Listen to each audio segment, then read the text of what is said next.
Assalamualaikum warahmatullahi wabarakatuh. Innal hamdalillah nahmaduhu wa nasta'inuhu wa nastaghfiruh wa na'udzu billahi min shururi anfusina wa min sayyiati a'malina. May yahdihillahu fala mudhilla lahu wa may yudlil fala hadiyalah. Amma ba'd. Yang saya hormati Bapak Eko Widianto selaku dosen pengampu mata kuliah Bahasa Indonesia. Semoga beliau selalu berada dalam lindungan Allah Subhanahu wa taala dan senantiasa diberi kesehatan selalu.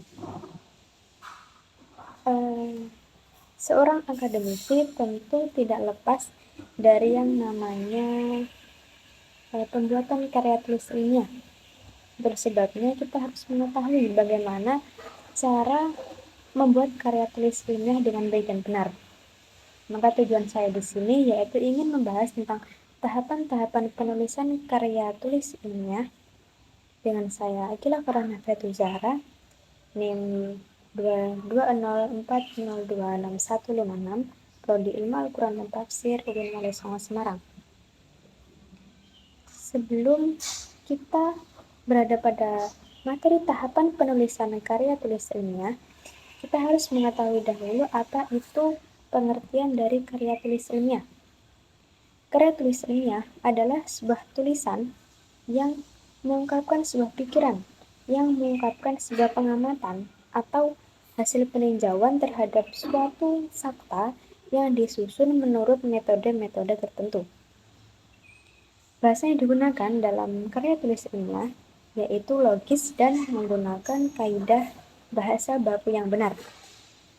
Manfaat yang bisa kita ambil dalam membuat karya tulis ilmiah adalah diantaranya yaitu dapat melatih kita untuk mengembangkan keterampilan membaca yang efektif, dan manfaat lainnya yaitu dapat digunakan sebagai acuan untuk penelitian selanjutnya.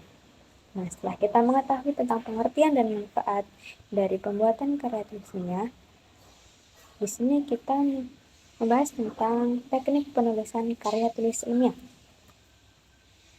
Ada 4 bagian dalam teknik penulisan karya tulis ilmiah. Nah, yang pertama yaitu ada bagian pembuka, bagian isi dan pembahasan, bagian penutup, dan bagian penunjang.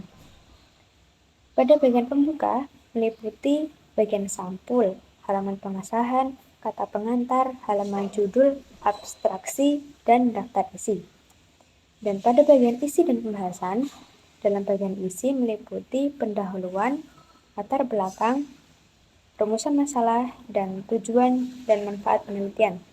Dan pada pembahasan, itu kita harus menjelaskan atau menguraikan secara rinci dari persoalan pada rumusan masalah yang dibahas. Nah, pada bagian penutup berisi kesimpulan dan saran. Isi dari simpulan yaitu jawaban pokok dari permasalahan yang ada pada pendahuluan. Nah, yang bagian penunjang ada daftar pustaka, dan biasanya ditambahi dengan lampiran-lampiran yang berbentuk bagan atau lampiran-lampiran yang berbentuk gambar atau tabel yang mana ditujukan untuk memberi penjelasan lebih kepada pembaca.